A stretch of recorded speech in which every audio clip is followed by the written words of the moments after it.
official apologies, and we have apologies for lateness on council business from Mayor Goff and both our IMSB members, Blair and Typefree, and Councillor Stewart for lateness. Any other apologies? I'd like to move those apologies then. Do I have a seconder, Deputy? Thank you. All those in favour say aye. Aye. Against, carried. I've had a request for... Sorry, I literally just remembered I might have to leave early as well, so just a preemptive... Potentially for early departure, yeah. Hope your little boy's okay. Yeah, cheers. We have a request for electronic attendance by Councillor Sayers, so I will move that. Do I have a seconder? Thank you, Deputy Mayor. All those in favour say aye. Against, carried. This being an extraordinary meeting, we don't have any local board input, but we will have the local board obviously at their item. No public input or petitions or declaration of interest, and no extraordinary items. So with no further ado, I will start the official agenda with item 7, the Upper Harbour Local Board Transport Targeted Rate for Consultation.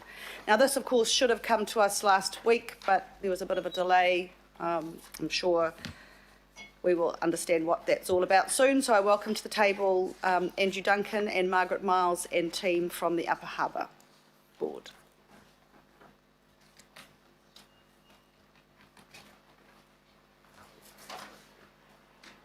Margaret, do you want to come forward?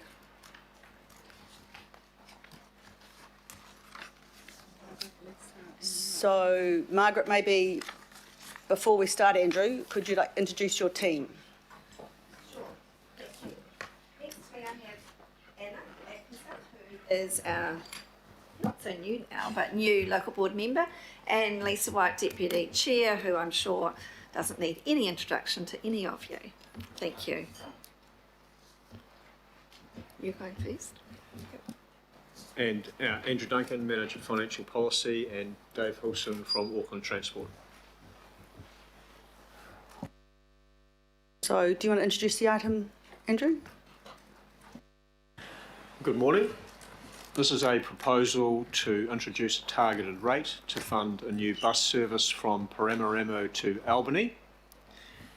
There are two options being proposed for inclusion and consultation. One covers the area within 500 metres of the bus stops. The second encompasses a slightly wider area. Since the advice that officers provided to the local board was completed, we've undertaken some further work, or Auckland Transport has, looking at the capital costs of the service. And you can see here that option 1 was $259 per SUIP for this to fund the service. Further work on the capital costs has indicated that rather than having bus stops with shelters, etc., that after talking with the likely provider, it would appear that just a bus sign will be fine, and that's led to a major reduction in the estimated capital costs, which means that the rate for option 1 would be $160 per SUIP, and for option 2 it will be $153 per SUIP. Officers are recommending consultation on option 1. We've weighed up the matters in the Local Government Act, and after looking at the community outcomes from the proposed service, the properties that would benefit from the service and the affordability of the rate, we would consider that option 2 doesn't quite meet those technical criteria, and that consultation should be on option 1. However, we are only at the consultation stage, and it's a matter for the local board to weigh up the factors I've just referred to and form their own views based on the material information in front of them. They've formed the view that, and legitimately, that it's reasonable to consult on both options, and the committee today is also able to consider the information in front of them and form a similar view. We are only at the consultation stage. After receiving the feedback from the consultation, the board and then the committee will be able to consider what they wish to proceed with. They'll have the additional information from the community's feedback, and also Auckland Transport will do a little bit further work on analysing the area of benefit and which properties might benefit and who may use the service. The current analysis is based on the information they hold at present and the likely use of bus services in the Regional Land Transport Plan. So, Thank you, Andrew. Before I open to questions, Margaret, would you like to add anything to that? And councillors, could you just have a look at the screen because you'll see that both options are up there. But Margaret, do you want to add anything? Thank you, Madam Chair. I'll just briefly outline where we're at. In the local board plan in 2020, we asked the question as to whether or not residents would be interested in a targeted rate for transport. Basically, historically, there used to be a prison bus that provided, a white bus that provided the opportunity for the community to use that service in the morning and to Albany and again back at night. Now, I'm talking 20 plus years ago, which makes me feel a bit old, but never mind.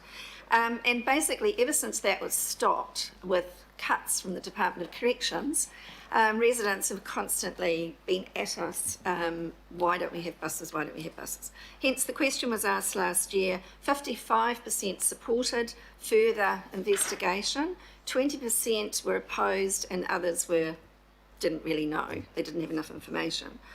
As well as that, there has been a resident survey which was undertaken by the ratepayers in the last 12-month period. There were 276 responses. That was largely from the western part of Paramaramo, not including the whole area that's on the map.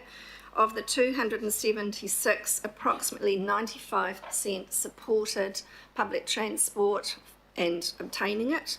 And of those, 75, around about 75, were from the area that is actually included in the second option. So now just turning to the options. Option 1, I think you've got it 1A in your report today, haven't you? Or is it still option 2? Okay. Well, anyway, our option 2, to extend the area, was definitely the board's preference because Auckland Transport have used the 500 metre walking distance from a bus stop as criteria for whether or not a property has a targeted rate. Now, our board is of the view that that's an inappropriate tool to use in a rural area. And given that we all travel, and I think I checked it this morning, from my home to the bus station was 15 kilometres. So given that currently we will go that far and then, surprise, surprise, there's no bus, no parking. So basically, that's why, because we felt the 500 metres isn't perhaps a real true guideline for a rural area, that we prefer to increase the area, as we have in the map that's provided in your report, to include, I think there's about 80 properties in off the Atwood Road area. I'm getting a nod, hopefully I'm right. And also the other thing, the road I live in, we're just on 1 kilometre from the corner. At the corner, there is a metalled car park that is on road reserve that's been used by, used to be the Officers Club, now the Community Club, where people do park at the moment and carpool to various events. So for me, it would be great to walk up there or to leave my car there, but I'm not included in the option 1. So it would be fantastic. I could get the bus every day this morning, would have been great instead of being in the traffic, and I wouldn't have that targeted rate, although Andrew reminds me that I could volunteer to pay it. Similarly for Anna lives on Elmore Road, another Paramaramo resident, and I think the first third of Anna's road would have the targeted rate put on them, Anna would not. So we might be both pressured into volunteering. But we just believe that the extra area should be used for the targeted rate collection. Basically, there are other side roads off Paramaramo Road who again would be in a similar situation. I think the report states some people would be as far as 3 kilometres away, but I think they would be very happy, from the feedback I've received, to travel that 300 k's, get dropped off there, or park a car rather than go the whole distance to the bus station of some 13 k's, which I currently do with my husband twice a week. I go in and collect him. It would be great if he could just walk home. So hence our preferred option is for the second one with the increased MAT. However, if two options need to be consulted on, then, you know, so be it. But very clearly, that's our preferred. So thank you, Andrew, for all the work your team have done, and also thank you to Auckland Transport. I guess local knowledge is a great thing, and we threw our arms up in horror at the $1 million, and I do thank Auckland Transport for actually looking into that further, so that the capital of 1 million, when there are already 4 bus stops with 4 shelters on the route, to see that come down to 60k as a result of our knowledge, I think just shows the value of local boards. So thank you for the opportunity, and very happy to answer any questions. Thank you, Margaret. Auckland Transport, anything you'd like to add before we open it up? Not at this stage, no. Okay, thanks, David. I have 2 questions so far. Councillor Newman, then Councillor Dalton. Councillor Newman. Thank you, Chair. Thank you to the Upper Harbour Local Board. Good to see you, Margaret, and officers. My questions, and I'll be supporting this, but my question actually is to Auckland Transport, and is these services going to be contracted services under the RPTP pursuant to the Land Transport Management Act? So they would be contracted, but they're currently not identified in the RPTP, which is sort of one of the reasons that the local board needs to look at raising the rate. But it would be the same as the ones that we have in Rodney, whereby they are contracted within one of our PTOM units, the same as the rest of our contracted bus services.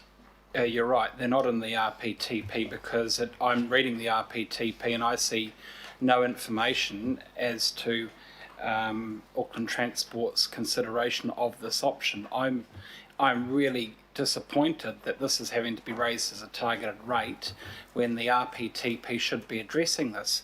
So how long would this service need to be funded through a targeted rate before Auckland Transport would rightly take this over and fund it under its PT envelope?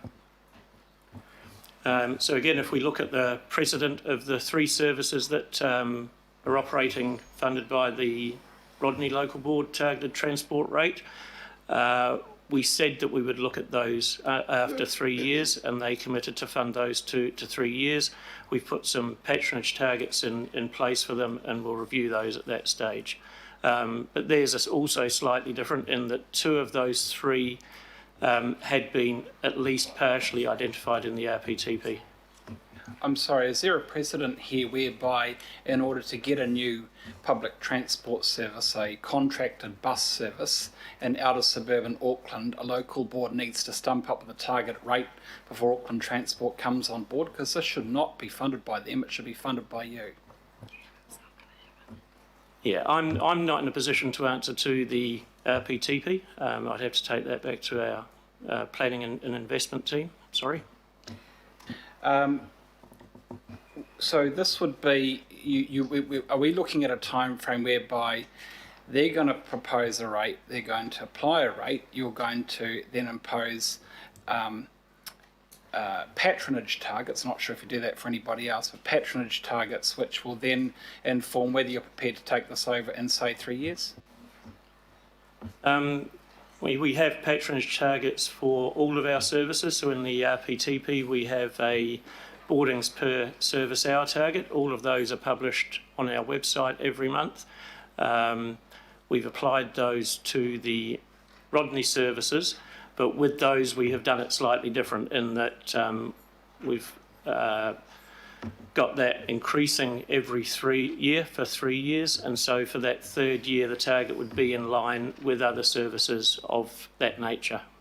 Well, my one final question, contracted services are contracted as opposed to exempt, contracted on a route, on a timetable, not because they are profitable or necessarily because they break even, but because they're integral. So does Auckland Transport consider this to be integral to the regional public transport network, or is it supported simply because the local board is striking a target rate to fund it? Well, as we've said, and you've identified at this point, it's not in the RPTP, so it's not something that would be under consideration right now if the local board weren't looking at it. Thank you, Councillor. Councillor Dalton. Well, Councillor Newman has taken my questions. I can assure you he didn't collude, but so I will reserve my right for comments. Thank you. Okay. Councillor Watson. Thank you. Some good questions here from Councillor Newman. Margaret, as far as this option 1, option 2 combination, isn't that going to cause a bit of confusion in the community, as well as create the possibility that in a relatively small area population-wise, there's people not going to be captured in this who use the bus service? I mean, shouldn't it just be option 2 that you want to go out with here? If I can just say, that would be our preference, but I do understand about the criteria for the 500-metre walking distance. It would most definitely be our preferred option. I guess, yeah, but if people feel uncomfortable with option 2, we would really like both options to go out. And just commenting in terms of the questions that Councillor Newman has asked, I think we as a local board are being realistic. We understand the impact of COVID. We understand the pressure on Auckland transport spend, but we also understand the pressure that we get from our residents. So hence the reason we looked at the targeted rate, because realistically we felt that we'd be probably looking 5-10 years down the track before this would actually qualify for the regional transport program of Auckland Transport. Yeah, I think that's the key point, really. Councillor Mulholland. I haven't finished yet. I've got a couple John. more. So, in terms of the risks here, and I don't know who's going to answer this, maybe officer. What's the risk to council, given that this is a rural area? Okay, it's not an urban area. What are the risks with going out with option 2 then, which makes more practical sense? Just before I answer that, I'd note that the resolutions have been updated to reflect the latest information on the capital costs, and so the proposed rates would come down. Going out with both options leaves open decisions for the local board and the council in May, which can be informed by the feedback and by any further work that Auckland Transport's able to do on use of bus services in rural areas. While officers have identified our weighing up as not supporting option 2, this is a relatively low risk because the sum of the rates is low, and this is only at the consultation stage, and that final decisions will be made with more information, and in particular the feedback from the community. Our preference would be that if you wish to arrive at a different view than we have about the weighing up of factors, which is entirely within your scope to do and entirely reasonable, that you consult on both options so that if further information doesn't come through to support the second one, you still have the first one available to you. I also note, just as a complete aside, that when Margaret was referring to the survey, something similar is done for our business improvement district targeted rates. When you get a 25% turnout and more than 50% in favour, that's the basis upon which business improvement district rates are approved prior to reaching a local board and the council, of course. Margaret's survey had nearly a 50% response rate and 95% approval, I think you mentioned. Just a complete aside, we don't have a policy like that for local targeted rates, and I'm not sure one will be appropriate, but I thought that observation might be interesting. Yeah, I can understand, you know, the logic of that. I just think that it's really a wrong model that's getting applied to an area where there's relatively few ratepayers, and the last thing you want is people that are using the service to not be captured. But I can see that conceivably there is a way forward of combining the two and making some assessments at the time. My final question goes to the local board and goes to the polling that was done that showed 55%, 22% opposed, and some of the people that opposed, of course, came up with predictable responses in terms of the themes. Just when again was that that particular poll taken, and what was the extent of it? Like how many people were polled in the area? Do we have that information? I'm sorry, I can't give you those exact details. We did try and get them. It was taken within the last 12 months via email. I think he's talking about the council. Oh, you're talking about the council one or the ratepayers? Oh, I beg your pardon. Well, that was actually not a poll. That was done through the local board plan last year, or this year, the 2020 local board plan, and that was the feedback. Right, so I'll reserve my right to speak to this too. Thanks. Thank you, Councillor. Councillor Mulholland. Thank you, Chair, for the opportunity. Margaret, Lisa and team, lovely to see you. Thank you for being here and for sharing the information. Just with regards to a couple of points, Madam Chair, one of my concerns is we often talk about safety for people, and I do hail from a rural area too, and it does worry me about the issue of walking. So I agree entirely with what the Chair and the Board are saying around the 500 metre. I think that, and of course I'll be coming to my question on this, if we want to look at equity and we want to look at safety, then I agree with Councillor Newman, why would we not be undertaking this? But I do accept the comments made by Auckland Transport and yourself around the budget, Chair, Margaret. So, just with regards to that, my question relates to it, and great statistics, I've written those down, and great to see it's involved in your local board plan, and you're right, it is a local board that actually indicates quite clearly. So mine is just around general feedback, and looking at the map, it's very hard to decipher the issue of safety, and as I say, we constantly hear around this table about making sure people are safe, whether it's a vehicle, whether it's walking, whether it's cycling. What is just the general feedback that you hear? Because we all know people talk to each other in the rural community. So what is the general feedback besides, so just anecdotal, there are two of you that are obviously positive about option 2, of which I support your board. You know your area. And what's the general talk? And whilst we all know it's just anecdotal, I'd like to hear just generally what are people saying about this option. Okay, well at this point we haven't discussed the options. All we've done to date is ask the question previously of whether or not they would support a targeted rate. We've not had any discussions in the community as to would they prefer option 1, would they prefer option 2, because we figured that, well, for a start, we only got the capital costs Monday, I think. Monday? What's today? Tuesday, sorry, Friday of last week. So because we didn't have those costings, I think, Anna, you attended a meeting but felt that we had insufficient information to really have a discussion at this point because we didn't have those figures. So we haven't, to this date, had a lot of discussion about the options other than the constant feedback we get that people are tired of trying to use the buses, trying to use public transport, but having the bus park full.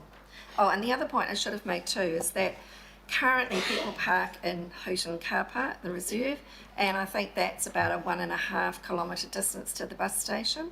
So that's just another thing about the distance people are prepared to walk. Thanks. And mine was really just about the general, because I know in communities, around neighbourhoods, people do talk to each other. So that was really what I was wanting to hear. So you are under that pressure, obviously, to enact a safe and sound public transport system. So congratulations on that, and I'll be supporting you. Thank you. Thank you, Councillor. Councillor Walker. Sure, a couple of questions. First one for Auckland Transport. Have Auckland Transport given some thought to the type of service based on information around what the demand might be. That might be based on journey to work data, for example, from previous census and so on.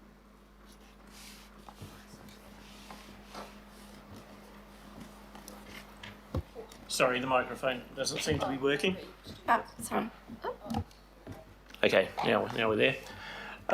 No, we haven't. At this stage, it's been relatively recent for us, so we've been sort of basically taking instruction from the local board. So they've requested the service of us.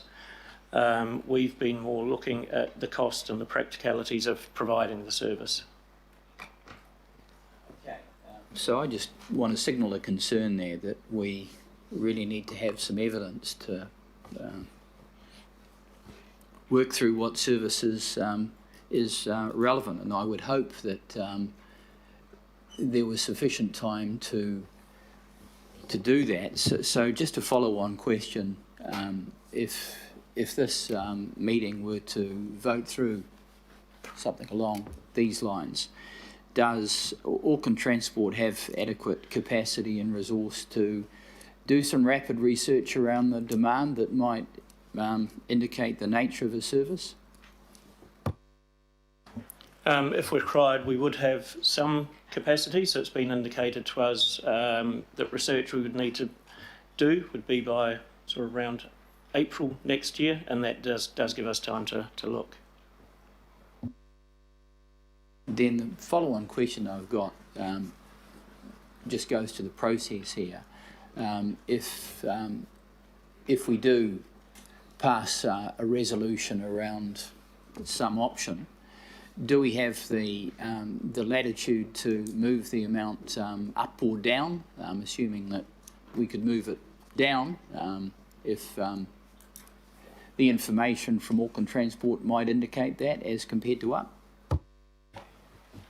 So there would be some discretion to the local board and the council after consultation and further advice from Auckland Transport to make adjustments to the service or the rate a bit, not too much because that would take it outside the scope of the consultation, but certainly there's some flexibility there.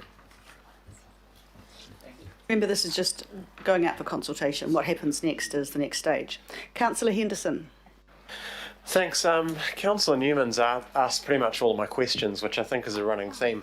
I just wanted to check. So, sorry I missed this figure. Could I just hear it again? What was the public acceptability? You said there was data around how many people wanted you to go to consultation. I think it's in the report. In the report, it states 55%. We're wanting to have it wanting to have further investigation into it. That to me is astounding. I suppose I'll speak to it at the appropriate time, so I'll reserve my right to speak. Thank you. Councillor Filipaina. Thank you, Chair. Just to reiterate that this is only to approve whether it be option 1 or 2 to go out for consultation. And another question is, after the consultation, whatever happens, we will then ask questions around the process from there. And a process question for you, Chair. I heard not only the Chair say this, but our officials say this, that maybe we should go out with both options. So is that the recommendation we have up there, that we go out with both? Correct. Chair's recommendation are both options, knowing Yeah. that staff preferred option 1, the board actually preferred option 2. So let's put them both out. Yeah. Wait and see what everyone says, and then Okay. cross that bridge when we have the Yeah, feedback. I just got confused with why we're interrogating everything now. But look, thank you. Kia ora, thank you. Councillor Cooper. Question was, if we just went out with one, it doesn't look like it's going to happen, but if we just went out with one, I mean, have the local board thought about that? Because if we did go with one and if we went with your preferred option and people said, actually, we'd like it in a smaller area, would you be still prepared to do it? For example, if you wanted option 2, the community told you, we don't like option 2, but we want a smaller area because we don't want to pay for that if we're not going to use it, would you still be prepared to go ahead with doing this if it was option 1? I guess so, but in fact it's the opposite. The majority of residents that have contacted the local board and us as individuals over the last umpteen years have actually been from the Atwood Road area down, which is a coastal quarter acre property lot. So they're the ones that have been wanting the service more so than the others of us. So I'm just wondering, Madam Chair, if that's what the local board is saying and that's what the community is saying, why would we go out with two? I know you want to make sure that, but it's really the local board going out to consultation, not AT, with all, respect, because you've got your way of doing it, but it's normally in an urban area. So I just wonder why we're doing two, because somebody's brought up this issue of confusion. We were recommending to the governing body, this should have been something that we talked about last week as far as a general LTP. So, I mean, at the end of the day, my personal view is let's ask everybody what they think about both options, and then when it comes to the decision making, we will have this conversation again. But you've got the default position and a preferred decision. Let's see what Auckland said. Final question, Councillor Bartley. Thank you, Madam Chair. Just to clarify, so say this goes out there, you'll have an expectation that is raised that it's going to happen if people come back and say, yeah, we support this. So if that happens, it comes back here, does that mean it has priority to happen within that year over anything else that we may have as a transport priority? It's a targeted rate, so it can only be spent on this service. So it's not prioritising a transport outcome using general rates money on anything else. It's a specific targeted rate that can only be spent on this.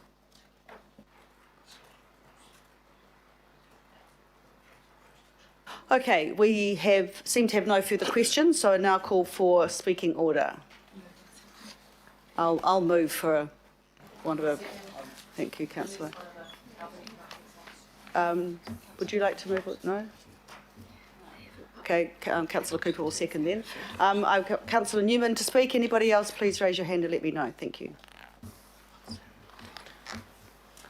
Yeah, I mean, there's this wonderful episode of Yes Minister. The Minister discovers that there's a new hospital that's been, the officers know they're aware of what's coming.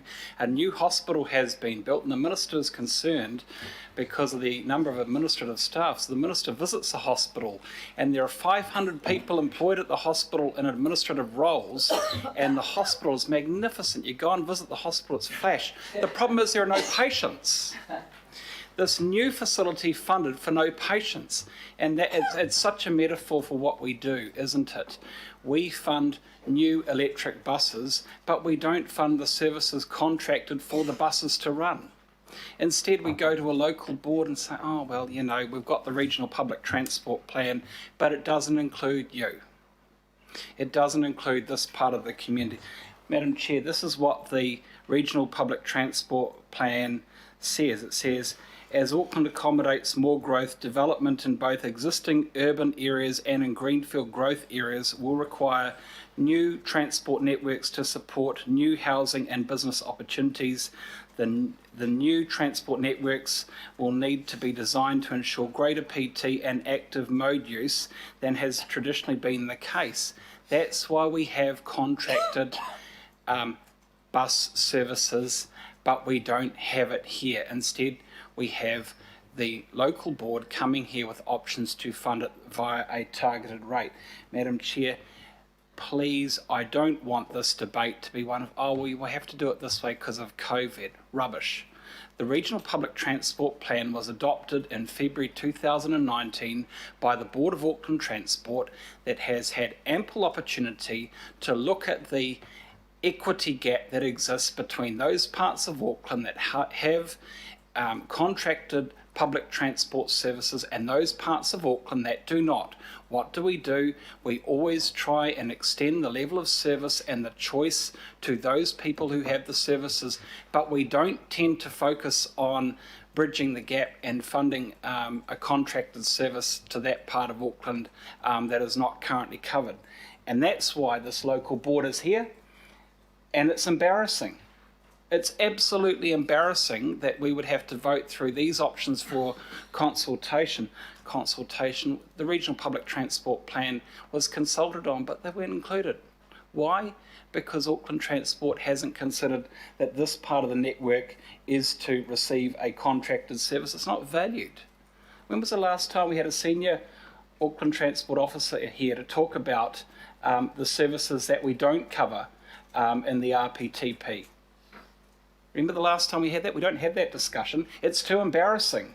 So we just conveniently just don't do it. And then we're faced with the local boards saying, look, hands up, we're just going to have to raise a target rate to fund this. I want to conclude today by saying that, yeah, I'll vote for the options, but I apologise to the Upper Harbour Local Board and I apologise to your constituents, because actually this is more than your leadership. This is our abdication of our responsibility to contract the services that ought to be funded as part of a regional public transport plan, because your ratepayers deserve it and they shouldn't have to stump up with this particular target rate. Thank you. Thank you, Councillor. And don't call me Minister. Councillor Dalton. Well, it's the same song, but perhaps to a different tune. Look, I support the targeted rate going out for consultation, both options. I think that Councillor Bartley's probably picked up on a good thing there, because I think the implementation will be quite a process. I think my experience is that once, because it sounds like early days with Auckland Transport, there's often hoops to jump through, so it might take a little longer to implement. But principally, for my colleagues, I don't agree with the local board targeted rate funding public transport. I agree, it's a little embarrassing. It's my view that Auckland Council, through Auckland Transport, have the responsibility to provide public transport, both to urban and rural. It's part of what we do. We provide public transport. So the reason that we can't do that at this point in time is affordability. And the reason we can't afford it, outside of the impacts of COVID, is that how we prioritise our spend. It's as simple as our priorities. We should be looking at providing these public transport services to all of Auckland, regardless of whether they're rural or not. In fact, we have some urban areas that don't have any buses as well. I think Conifer Grove might be one of them. So local board targeted rates, and it's my personal view that local board targeted rates should be used for capital development. They should be used to create asset wealth in communities who are deficit. I don't think it should be used to provide a transport service that we should be providing out of the regional budget through Auckland Transport. So, but I support you. I support you that you're going out to do this, and as I would support any board who wanted to do it. But that's a bit of a personal view for me on how I see targeted rates and the role of council in Auckland Transport and public transport. Thank you. Thank you, Councillor. Councillor Henderson. Councillor Newman and Councillor Dalton make fantastic points. I can't really put it better myself, that we need to be looking at areas of Auckland where we don't have coverage, and we're never going to meet our climate targets when we're letting this stuff go through and not actually stepping up as an organisation and handling it ourselves. As always with this stuff, I've got to support you and support your bravery in this for going to the public. I think it takes a lot of courage, and it's something that we need to do, so thank you. I'm also just wanted to point out the figure of, I think it was 54% support to consult. 55, thank you, that's very important. That's amazing to me, because around this table, with respect, colleagues, we argue about $10 here and there on people's annual rates. This is way higher than our annual rates right charge, and people are saying, yeah, all right, that's cool. And I know why they're saying yeah, is because they can see that it will make a difference in their community and that they can identify it with something. So that's a lesson for us, and it's also a lesson in perspective for us sometimes, I think, too. Thank you. Thank you. Councillor Pilipaina. Thank you, Chair. ladies, congratulations to be brave enough to end up putting this through for consultation. When the two local boards in the Manukau ward that both Councillor Collins and I represent put up their targeted rate and sent it out to the community for swimming pools is because both local boards said that they wanted the 16 and over and who are adults. The only way they could do that was to put that targeted rate. They were the first to do that. So congratulations, because what you've done is actually seen something that you need in your area, and you have decided to go out for consultation. I also applaud the Rodney local board as well in regards to their transport targeted rate.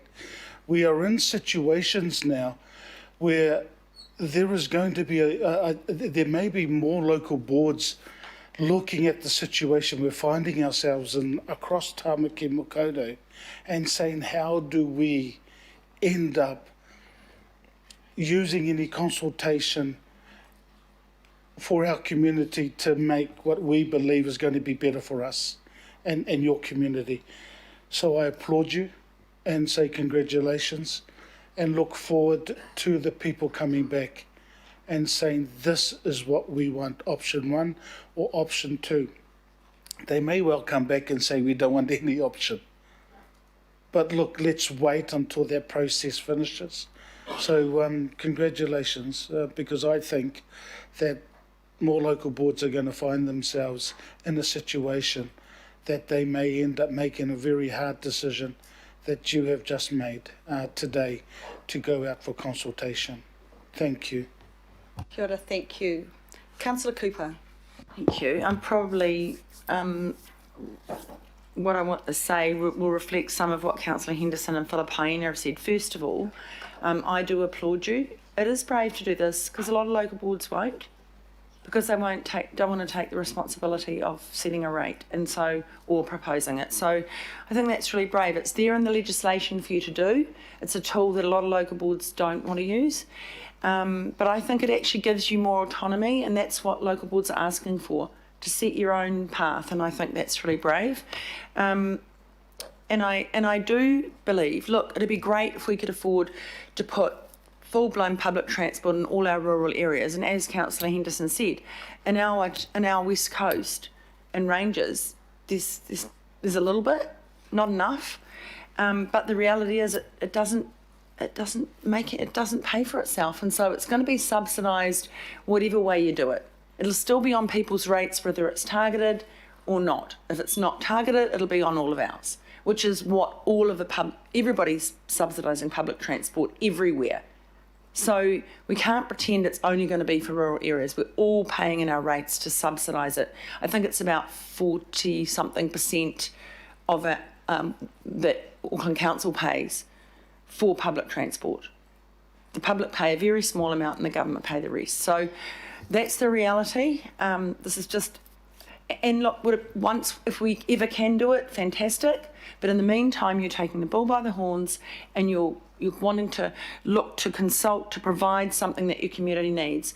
And for a lot of these people, they might say, gee, I'm probably going to save a couple of $300 a year in petrol anyway, and wear and tear on my car, because some of that Paramaramo road's pretty rough. So, if you've ever been down it, try to cycle down it, mate. So riding's not great. So I think this is a good move. You're only going out to consult. Let's hear back. Things might have changed since last year because of COVID, so people might not want it, but at least you will have gone out, and I applaud that and I support you. Thank you, Councillor. Councillor Hills. Thank you, Madam Chair, and just echoing what others have said, thank you for bringing this to us, and it's great. I remember being on a local board, and sometimes you can just get frustrated with the process and frustrated with the governing body or frustrated with the CCOs, and then other times you just have to take matters into your own hands and try a different way. So that's what you're doing, and I applaud you for that. But I think it is a lesson to all of us what's going to continue to happen. Obviously, Paramaramo is a bit older than some of the other suburbs we're opening up, but this is going to happen all over the place if we keep allowing growth in the wrong places, growth out of sequence. You know, over the weekend we had more stories about QMU developments that shouldn't be happening. This will keep happening because it's not the way we can put it all together. And guess what's the most expensive thing? Resurfacing expensive roads to communities that are growing before we're growing in the spaces we should be growing. So I guess you are dealing with a symptom of the growth of the city, but I think this is a really good way to look and test and see if people will jump on board. It worked in Rodney. They've seen good results from what they wanted to implement, and it's been very popular. So I hope the same happens here, but if it doesn't, at least you can say to everyone at the next public meeting you have on this issue that we tried, we asked, you said no, you said yes, and we'll go on to the next thing. So yeah, just thank you very much for bringing it forward. Thank you, Councillor. And Councillor Watson. Paramaramo, of course, has been around for a little while, right back to the start of the 19th century. It's been a settlement, so it's been developing for a little while, and the people that live there are a very resourceful community. Look, I can understand the position of the local board. It's another case of deja vu. This isn't the first time. The Rodney local board came along the last long-term plan. They're currently paying $150 a year for their targeted rate, even though it involves places like Helensville, which is a reasonably populous little town trying to gain access to the park and ride. They're still paying their $150 plus their bus fare for that. I don't support this on principle, but I do support my local board who are trying to do the best for their community and are trying to respond to a sense of, how can our transport be improved? It hasn't been improved with the Avenue intersection, which have been waiting a decade for. It's probably the #1 priority, which has been consulted on, which is in every plan that's going, but it's always pulled at the last minute. Presumably the bus will be waiting 20 minutes in the queue along with everyone else there. So I think this, Madam Chair, raises a bigger question for me. As I said, I will support my local board because I have respect for them, and I'm going to see what their judgment is, bearing in mind that the support is for an investigation. That's what the people have supported. We'll wait and see what they actually say once they get a chance to weigh everything up. We now have a series of targeted rates. We had 2 targeted rates introduced in the last council, which replaced interim transport levy. Okay, so that was meant to be interim. It was replaced by 2 targeted rates. Then followed a regional fuel tax, which I would have thought people in Paramaramo might reasonably have thought that there might have been some skirrick of a benefit to them through that regional fuel tax, especially because they're in one of the areas who pay disproportionately in that fuel tax. The people in outer Auckland, which has been found out by research, which I've repeated ad nauseum. We haven't been done many investigations ourselves. The poor in the south and the west, and the people in outlying parts of Auckland pay disproportionately more for that regional fuel tax, while others are disproportionate benefits. In some cases, some local board areas, they pay virtually nothing because they have such good public transport and cycleway and walkway investment. So we're in this rather perverse situation then where the local board comes along to us looking for a targeted rate to try and get some basic bus service to link up with the wider public transport network that goes down a very good corridor, which is a northern busway. So I guess, pragmatists and the people in Paramaramo might say, well, my bus fare that's included in the zone to the park and ride might, account for the travel. And that, there might be some computation there that gives some sense of justification, but that really misses the point. It misses the point when that regional fuel tax was sold on the basis of enabling public transport in places like this. It misses the point when we are now in a position of ladling one targeted rate after another targeted rate after another targeted rate before we add them all together to see how much people actually pay. We're missing the point when we have people around this room who are quite dismissive of the challenges people in outer Auckland face in trying to access public transport. In fact, they're all keen for adding more charges to them, charges at park and rides, which was around a little while ago. So that's the only way people in Paramaramo, when they come and wait there half an hour before they've even just started their journey at the avenue to get to the park and ride, which is full up by the time they get there, and we're going to introduce yet another charge. So I will support it going out because it's a local board. I will wait with interest to see what the people of Paramaramo say, and for my perspective, it'll have to be a pretty overwhelming endorsement, but the local board will be in touch with people and will know whether that's the case or not. But I finish off by reiterating the very good points made by a number of speakers here, perhaps best encapsulated by Councillor Newman, is that this local board shouldn't have to be doing this, and if we don't watch out, this will be the way of the future for everything. We're already hearing it. Why not have a targeted rate?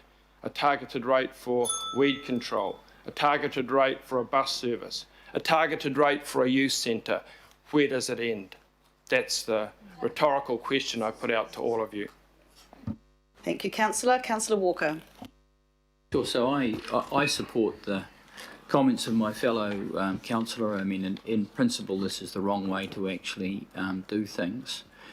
My critical concern is that in the interim, that Auckland Transport does some diligence around this, does some research, because Paramaramo is a community that is not well served. It needs to be served better. So it's imperative that you start working on the demand for a service and look at what kind of service can work, arguably under a targeted rate if it's necessary.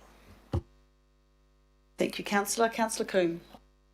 Tēnā koe, Madam Chair. Ngā mihi nui ki a koutou. I feel I just want to speak in support of this, just to also acknowledge the name of this area and to get my mouth around Paramaramo. Remu. So I think it's important to acknowledge the area and how it's, and the name that it has. And also, I just want to respond to Councillor Watson's comment about being dismissive of the transport needs, and the view that there might be any councillors around this table who are dismissive of the transport needs of those in the outer parts of Auckland. I have never heard that view around this table. And so I think we all want to work for the best interests of Aucklanders and their public transport needs. And I do acknowledge the councillors who are always bringing it to our attention that we need to consider that in our deliberations and how we can fund equitably our transport priorities and extend services, because that's what Auckland needs as we grow. So I just want the local board members to know that no one has been dismissive of your needs, and or any part of Auckland, and particularly when it comes to conversations around charging for park and ride, that always comes through the lens of equity and how we achieve the best outcomes for Aucklanders, because there's a big equity issue with providing a valuable resource for free. So in how we ration that resource. There's also a gender issue, but I won't go there. So I did just want to add my support for this going out for consultation. I think that's an important part, that we're not making a decision here, we're just consulting, asking your community to be able to consult on it. So thank you to the local board for bringing it to us, and for this opportunity to support your mahi and for this going out to your community. And I hope it will add to a very constructive and positive debate around the long-term plan and how we fund our growth and our transport priorities. So kia ora, thank you for the opportunity. Thank you, Councillor. Look, Margaret, to you and your team, thank you. Keeping an open mind, I'm very happy to move the recommendations to go out for consultation.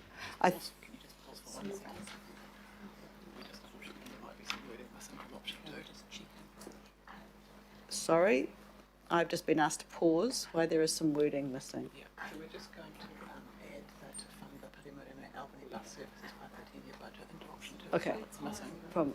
Okay. I'll just keep talking before I put it to the vote. Would you like to add something? Yeah, I'm going to ask a dumb question if that's okay, Never please, Madam ask. Chair. There's never a question that's a dumb question. So if this goes out for consultation, is it going to go out to all of Auckland who will have a say on whether this local board gets to have this targeted rate, or is it just their area? Because I think it'll be good if it goes to the rest of Auckland, because those parts of Auckland that do have public transport can see that there are other parts that don't have it, and maybe they will complain less about the service that they get. Andrew?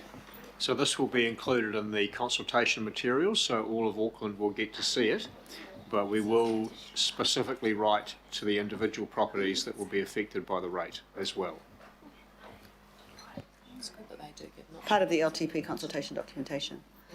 So ladies, I just said with an open mind, I'm happy to move it so it goes out for consultation, both options being the most open and transparent we can be around this. Of course, it's up to you and what in your community as to how that feedback and what happens next. Madam Chair, can I just clarify, in the wording it says to provide additional public transport service to Paramaramo. There isn't any. Public transport service that Auckland Transport would be providing, but currently there is no public transport service in Paramaramo, so it is a new public transport service. So it's just, I don't know, the grammar police might choose to put commas in different places or remove the word additional, because there currently is no provision at all. Yeah, thank you. Sorry to be picky. It's very important to be picky, Lisa. Thank you. Right, we'll get there eventually. It's been moved and seconded. All those in favour say aye. Aye. Against? Carried. Thank you. We now move to item 8, which is our regular emergency budget update, and I welcome Pramod and Nicola. Pramod will overall talk about our performance, and Nicola will talk about our savings. And if there is one Christmas present we leave you all with, which is our savings target of 95 million, record ever Auckland Council figure. Pramod, over to you. Thank you, Chair. Good morning, councillors. So as the Chair has introduced this item, Nicola and I will provide you with an update on how we're progressing against the emergency budget for the period up to the end of November 2020.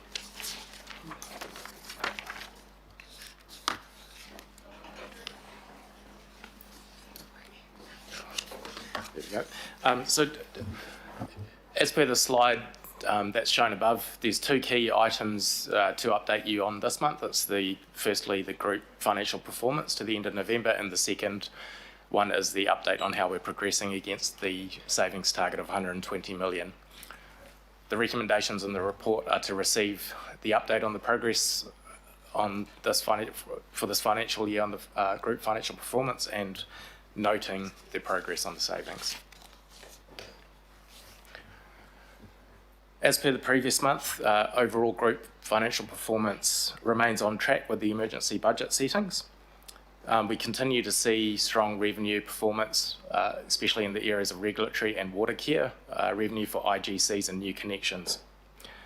Regulatory volumes continue to exceed the expectations that were set in the emergency budget, with revenue tracking at 17 million above budget. With increased volumes, it does mean that there have been higher costs incurred to date as well, as a result of outsourced works required to cope with the additional volumes. Watercare have also indicated that they are closely monitoring their expenditure as well. In relation to drought response, they are seeing slight increases, but still manageable within the existing budget. Capital expenditure is still tracking below budget, but we are seeing some uplift with some of the strategic projects, especially around Auckland Transport, picking up pace. Projects such as Eastern Busway, Downtown and Matakana Link Road. Projects progressing probably quicker than is expected for this time of year. Although we've got some positive news on the revenue front, there still remains a number of risks that we need to keep an eye on going forward. As indicated last month, the asset recycling target, the timing of when that 244 million is achieved is likely to be post June 2021. There is a further update on asset recycling on this agenda, which will provide a more comprehensive update.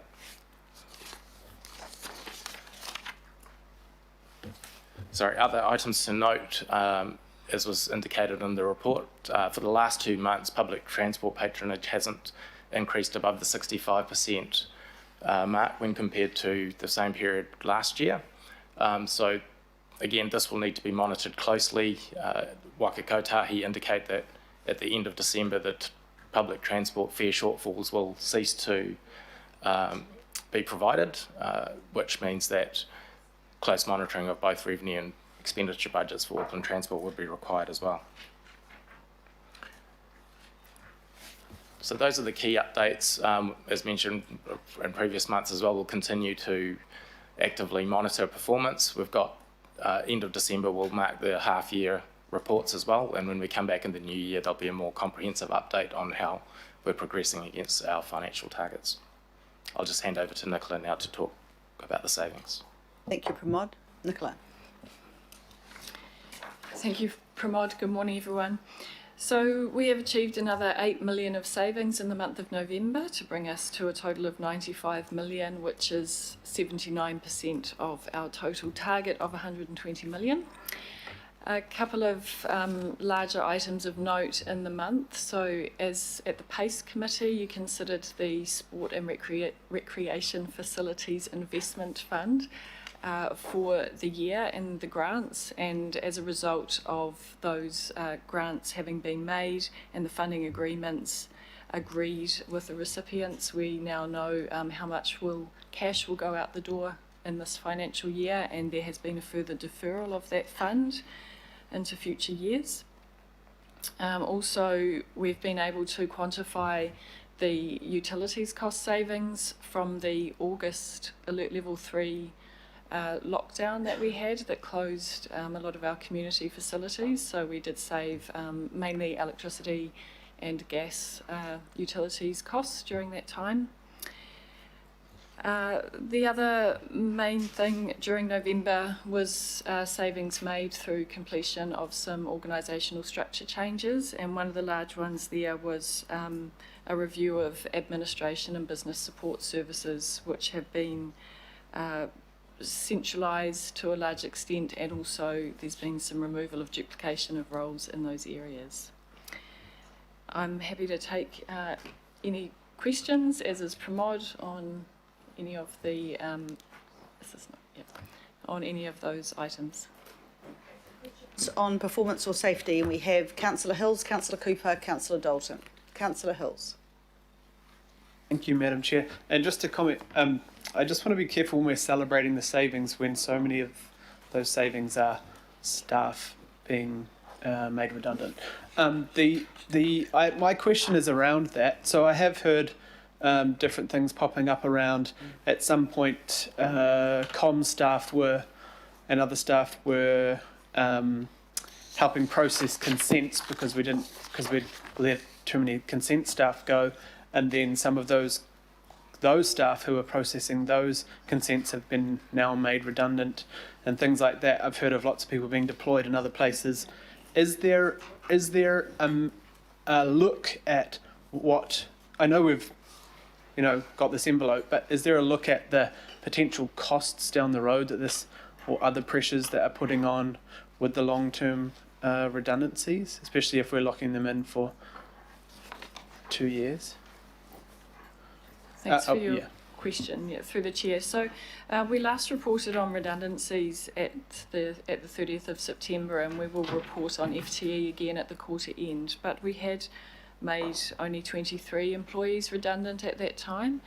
And because of, I guess, being able to foresee that there's a certain amount of change coming up, as roles have become vacant through resignations or retirements, they haven't been being filled. So we have been able to manage a lot of the staff reductions through that way as opposed to redundancies.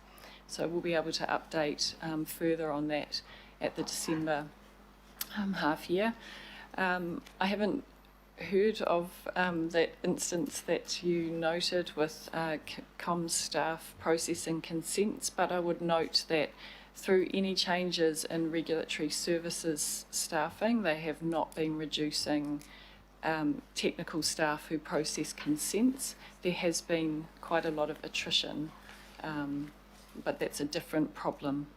It might have been related to when we had removed the contract staff at the beginning, but that's fine. The other question is around the asset recycling. Oh, first of all, how many cars are we got rid of 64? Is it In high? the report, Councillor. Oh, sorry.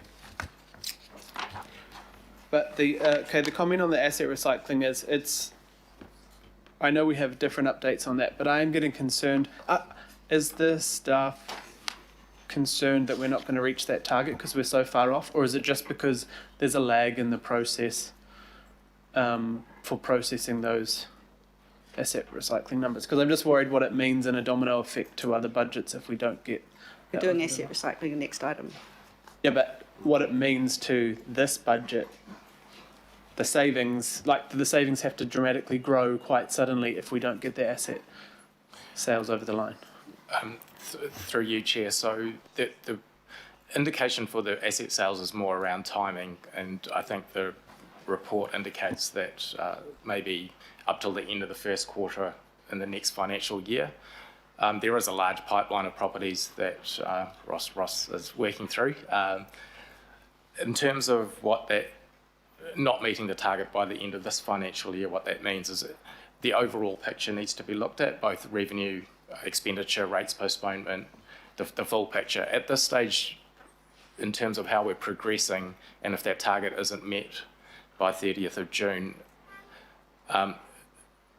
there's probably no action required at this stage. And as we've been talking through the LTP conversations, with the proposal to increase our debt levels for the first 3 years for the LTP, there's less pressure to meet that 270 target by the end of June this financial year.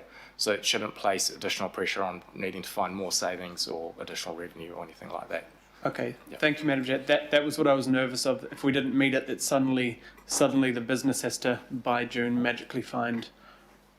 Yeah, so that's good to know that it's not just it's not a domino effect situation. It's a coming back to us. I think you'll find that Ross will cover that in the next item, and if you've still got any concerns, he can answer that. Councillor Dalton. Thank you. Thank you. It's an incredible job, and I know it's really, really difficult, and it's not going to get much easier for you, Patricia. I know we're only halfway through this financial year, and but we have identified $19 million of savings for the next financial year. So out of the current 95, how much will be carried over into the 90 million? Through the chair, so as it stands at the 30th of November, 30 million of the 95 are permanent savings. It's pretty tough going, right? Point 14, yeah. That's the number so far. Any other questions? Are you taking questions and comments, or just questions? I'll do questions first, if that's okay. All right. Councillor Cooper.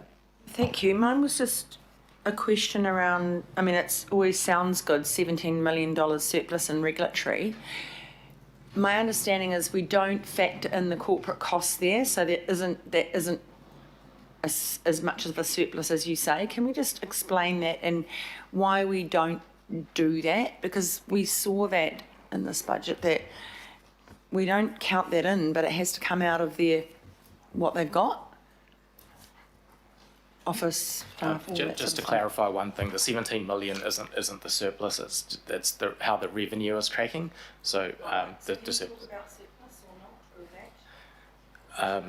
yeah. The way we don't account for corporate costs, and why we don't, because it is a cost to the unit. Yeah. So through the chair, so as Pramod said, the 17 million he referred to was the revenue. There are increased costs in regulatory, which is why we've reported it as unfavourable. So while I guess, termed as surplus, it's really a contribution to overheads. And there are around 50 to 60 million of overheads that are attributable to the regulatory services that we include when we calculate the fees and charges for those services.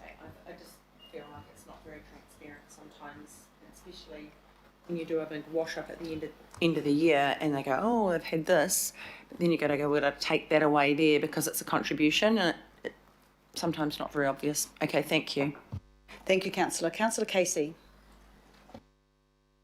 It might be a question for Kevin or yourself, Madam Chair. I'm looking at the slide on group financial performance, and it relates to the Ports of Auckland line, which says revenue on track, expenditure on track, and capital expenditure on track for the year to date. Can you just remind me, when did that report close off to make that assessment?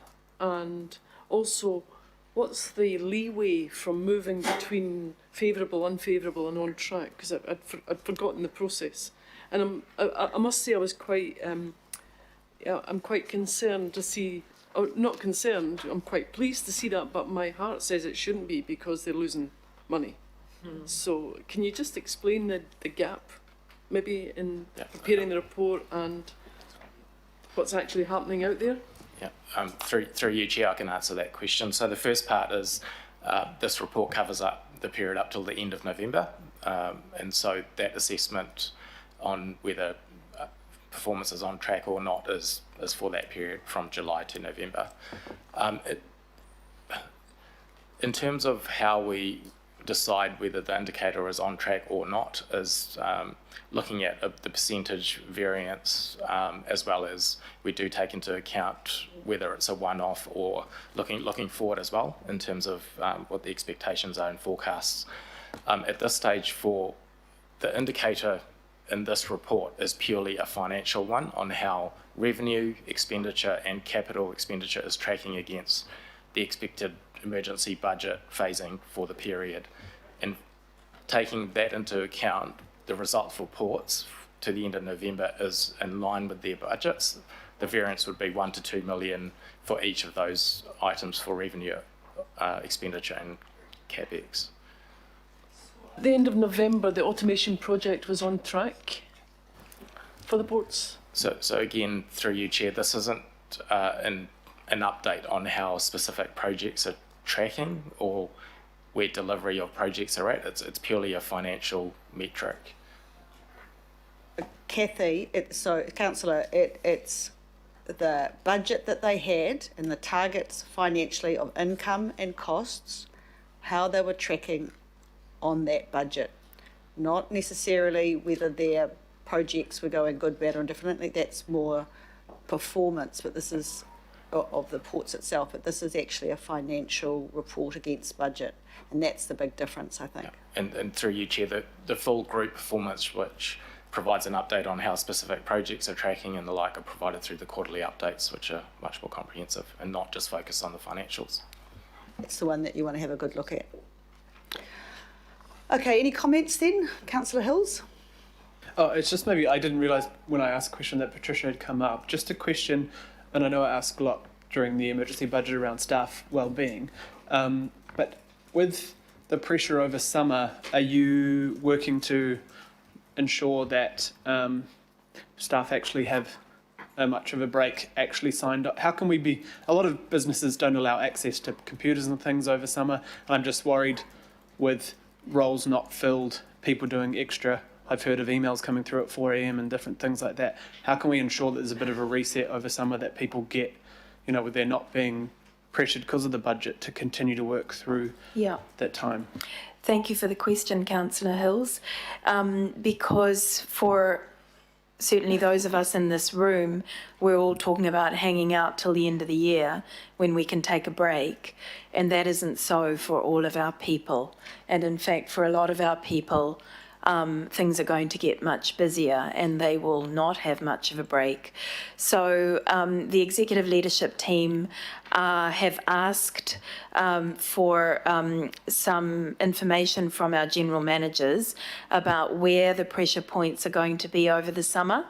And off the top of my head, I know that it's going to be in some areas in active recreation, some areas in our community facilities, possibly in consenting, and there was one other area which is possibly libraries, yes, and finance.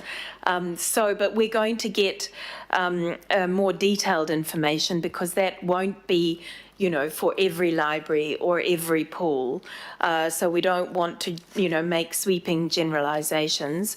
We're asking for quite specific information, because we're very mindful of that summer peak and the additional pressure that it will put on some areas. So much of that is seasonal, and the good thing is that, that doesn't last forever, but we will need to manage that when the demand is higher. We're very conscious of it. But there is some way to flag people's acts, that they are actually. We have asked. We've asked specifically for general managers. We're not in a position to be able to do this in ELT, because the pressure points are quite localised often. So we've asked for that information. Yeah. Thank you. Thank you, Councillor. Councillor Dalton. Thank you, Chair. Look, it's similar to what Richard is speaking about, and perhaps for you, Patricia, or even Esther from governance. At the launch of the Central Interceptor yesterday, the Chair of the Water Care Board, Margaret Devlin, spoke about wellbeing of staff and how they are really caring about that. So they've partnered with Mates in Construction. I thought it mattered, because it was governance taking an overt role in saying we're not worried, we're caring about the wellbeing of our staff. It's tough times, and this is what we're doing. So I just wanted to address some of the concerns around the table. Is there a way that we can bridge that gap between governance and operations, around how we can have some certainty as to what we provide for our people, because things are going to get tougher, that is more than EAP, that we have some certainty. I mean, I know that we all care about our people. There's no dispute over that, but there is a gap between where we sit and what might be knowing what is going on. So I just wondered if there was a role that governors could take in ensuring that we are cognisant of what is around for our people as we continue to go through the savings, for one. So there'll be people leaving us,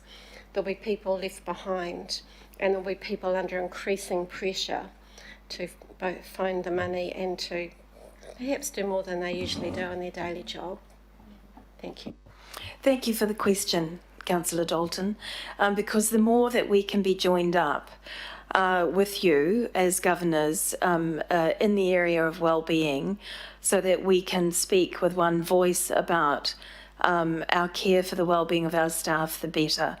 And as management, we are very, very mindful of the wellbeing of our staff. It's been a particularly tough year.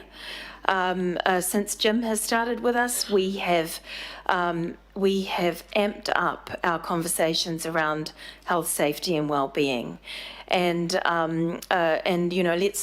let's remember that health, safety, and well-being go together, and that it is not just about physical well-being; it is about mental well-being as well. And so we're very conscious that, at the end of emails we can reel off the 0800 EAP number, and that, sometimes that doesn't really get the traction that we need it to in terms of really speaking to the individuals who might need some help. So we're doing a lot more additional work with our people leaders on how they can support their staff, and on looking at particular areas where we need to provide more personalised support to teams in particular, and how we can make the support that's available more accessible. And it isn't just EAP, there are other forms of support as well. Jim had 3 conversations last week with people leaders, 2 separately with people leaders and with to separately with our people, and we had over 2,000 people join in those conversations, so that we can keep the conversation live about how we as an organisation can best support the well-being of our staff and our people leaders.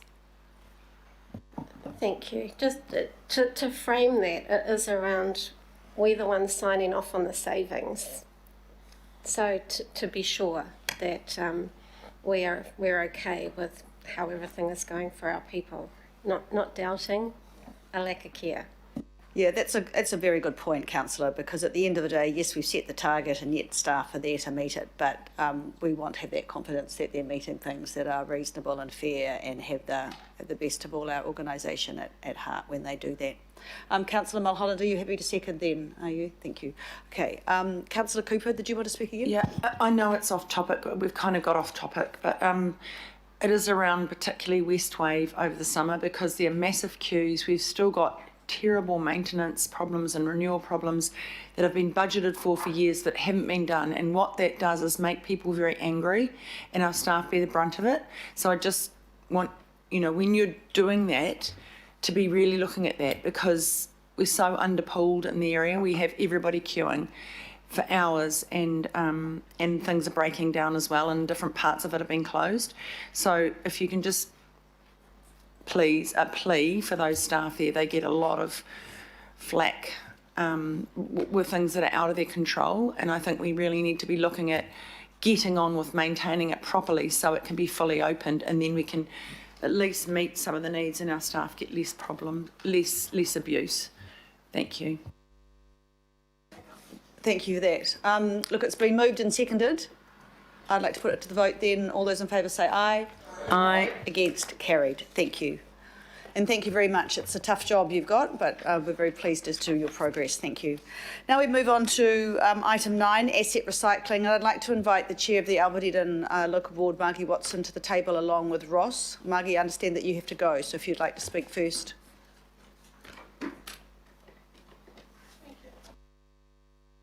Morena. Just really quickly, I'd like to thank you, Madam Chair, for the opportunity to come back and talk prior to a final decision being made today. And I do acknowledge and understand the extreme pressure our organisation is under, and all of us are part of the answer to look at how we close that gap. And I'm also aware, just from the update we've had, that we're not hitting the asset recycling target. So I'm sure Ross will have some good suggestions going forward.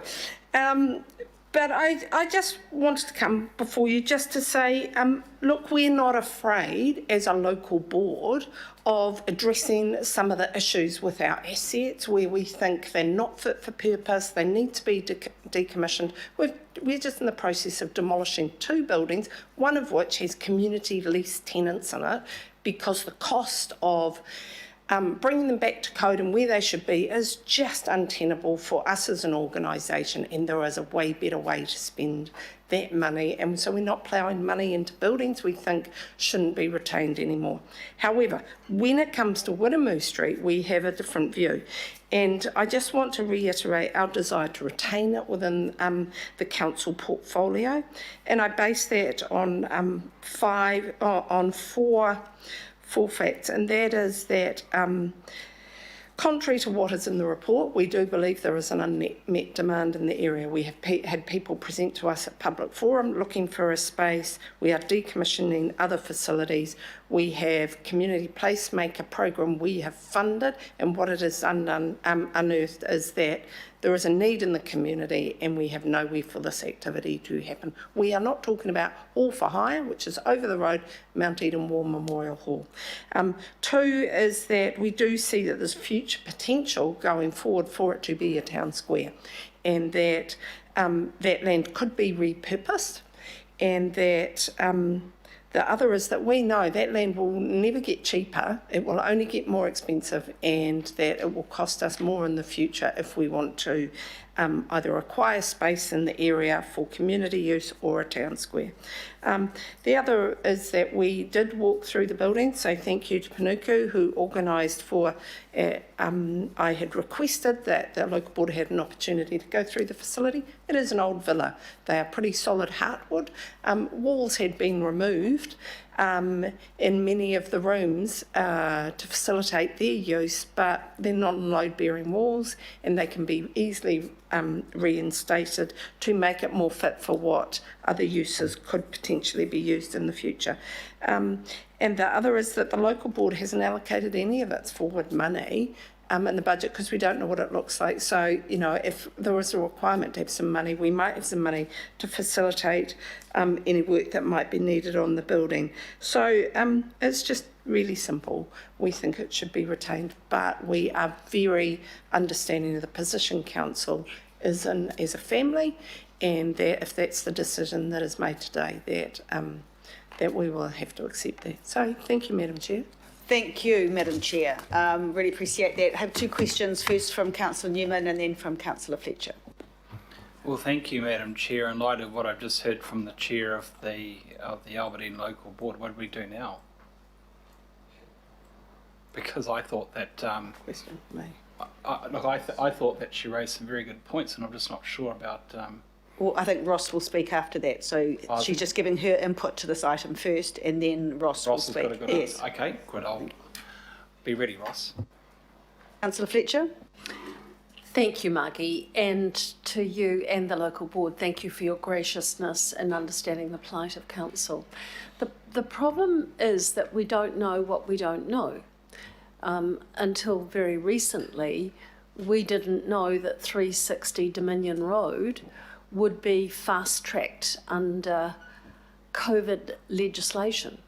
You know, we don't know when you are looking at that whole track of what is already a highly congested, very, very busy, in fact it is the busiest arterial in New Zealand as I understand it. And then out of the blue, a government minister has fast-tracked under COVID legislation an enormous new supermarket and more housing, which is great. We all welcome the new housing. And it actually highlights that things are just going to happen out of the blue, and then we might put ourselves on the back foot, which is what I think you're saying today. And then the cost of reinvestment for those civic facilities that we might require might be quite great. So I'm in a real dilemma here because I can see with what I'm observing by way of development taking place in the ward that Councillor Casey and I represent, there is huge pressure on that area. It is one of the busiest opportunities for transport-orientated development, and right now we're caught in the middle of a trade war between progressive and foodstuffs, but that doesn't negate the fact that there is going to be a lot more pressure on that specific area. So I'd like your comments in and around that, and I note your local board and that of council and Healthy Waters and Auckland Transport's opposition to the government fast-tracking that COVID application.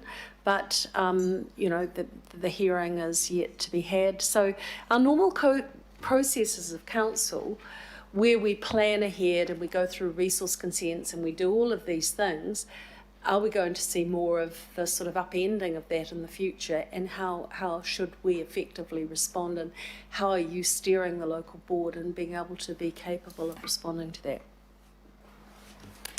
Thank you. There's a lot in that. Look, I think we can only provide feedback on what we know as a local board, and what we know is that the Auckland Unitary Plan upzoned along the corridor because it's well served on a rapid transport network. We know that the potential is light rail has come into the area. We know that under the MPS of urban development, that development shall be at least 6 stories. We don't know that Dominion Road would currently fit in that category because we're waiting for staff to give further advice on that because it doesn't have a train station there. But with light rail coming through, that may change how intensification is developed. But what we know is there is already significant development potential there. We are seeing the fast track development proposal coming through. What we know from that is they will be very short limited. They're a little bit like these HAs, and we know how that went. Sorry for those who are around long enough. And but we have no sign off at the end of the day. So we know there's development possible. We know there is other development coming through other channels, and we're waiting for what will happen out of the MPS as well. What, as a board, we know is that from making decisions in the best interest of Albert Eden, that we just need to ensure that we've got access to facilities in the area that's actually going to make life work for people that come into those very densified living spaces.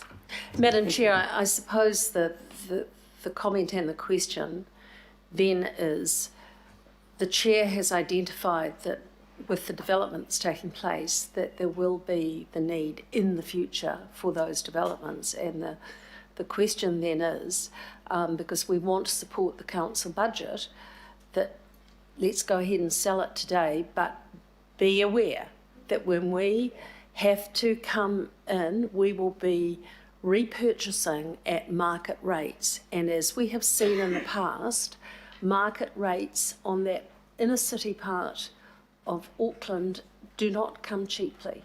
So, you know, let the buyer or the seller in this case be aware that we have, and I will support the decision to sell if that is the will of the group, but I will also be a strong voice for the repurchase when it is required and when there is an adequate business case, and we know, as sure as night follows day, that there will be the requirement for some additional land in the future.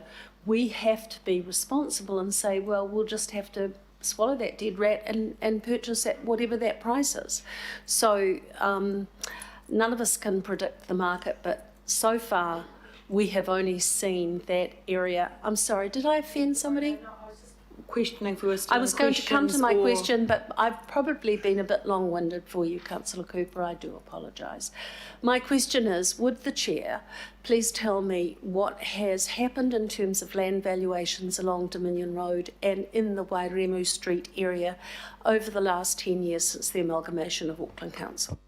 Oh, I can't provide that detail, but maybe Ross can. So thank you, Madam Chair. I think remember these are just questions for the chair of the local board. The staff who is actually looking at the detail around this is coming next. So any other questions? Right. Well, thank you very much, Margie. Have a very Merry Christmas, and thank you for all your work during the emergency budget as well. And can I just wish you all a very safe and enjoyable break, and look forward to seeing you in the new year. Thank you. Thank you. Ross.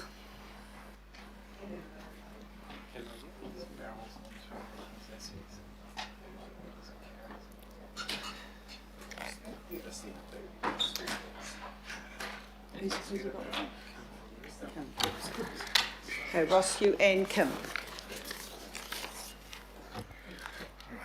Yeah, good morning, Kia koutou.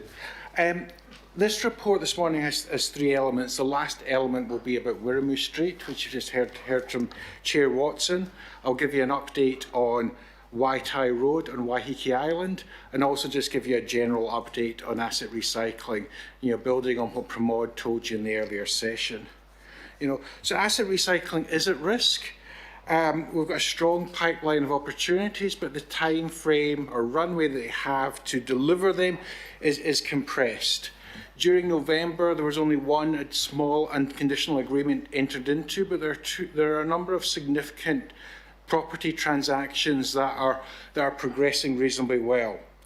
If we don't reach the budget by June, sometime shortly into the next financial year, we will meet that budget.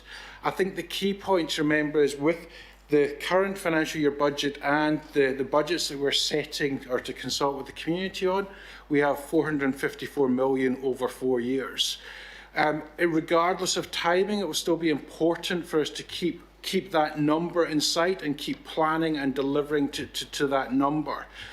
as Pramod said earlier, with the changes in the levers and assessing the levers, there is a wee bit of leeway that may be able to come in this financial year, because asset recycling is only one of the levers, and they have to be considered against considered against those other levers. I'm very mindful that during the long-term plan sessions there were requests for some additional information about properties in the pipeline. We've been doing a little bit of work on that, but early in the new year we'll start providing further information to try and help you understand where properties are up to. In the emergency budget, for the first time, we listed the properties that we would be looking to dispose. We listed 103 properties. To date, 84 of those have been approved and are in various stages of the pre-sale. 7 have been withdrawn and 13 remain. And in the report, we just outline those 13 properties and actually some of the things that need to be completed for them and when we anticipate to report back. We've also been working on pipeline, beyond this financial year and next, and what those further opportunities look like. And again, in that first quarter of next year, we'll come and have a discussion with you on what that pipeline looks like. So by the time you adopt the long-term plan, you have comfort that there actually is a plan in place. A couple of months ago, we advised you that there had been a judicial review on some of our decision making. And that was around some of the decisions the committee had made. The decisions you make are prior to the completion of all the statutory processes, and we still had some statutory processes to complete on those properties. Once we told the applicant the facts, they have withdrawn their judicial review proceedings. So now, if I just move to 7 Waitai Road on Waiheke Island, at your September meeting, the chair of the local board came with a number of others from the Housing Trust, the Health Trust and iwi, to actually express the community's desire to do something with that property. And you requested a report back, time boxed it to December, can you do something in 3 months? And they've made great progress. So on the agenda tomorrow for the Waiheke Local Board, they will be formally stating their position to support the Waiheke Health Trust to effectively acquire and develop the property at 7 Waitai Road. The Health Trust have secured funding, but they need some more time to work their way through, basically their business case effectively, and they've got a view to be able to make an offer to purchase that property in February next year. That staff support that request. I mean, Chair Handley and John Nash have been very good at keeping up to date and where things are progressing. And as I say, the local board will formally put on record tomorrow their support for that position. And now to Wirramoo Street. We just heard from Chair Watson, and there is a long history with this property. And attached to the report is a memo that we prepared to try and just outline that long history and the number of things and the number of steps that have occurred along the way. At your September meeting, you expressed concern that perhaps a previous resolution of the committee had not been appropriately addressed. And in that memo, we try and set out all those various steps that have occurred. Since the September meeting, the local board have had a site visit, and we have had a workshop which was attended by Kim, Letitia Edwards for Panuku and myself. At the workshop, the board expressed what I call the strong preference for a civic square. That was different from the 2016 resolution, but that was the strong, and you just heard from Chair Watson that the board still see that as a potential future use. There are a number of challenges with the location of that property to be a civic square, and it was previously investigated.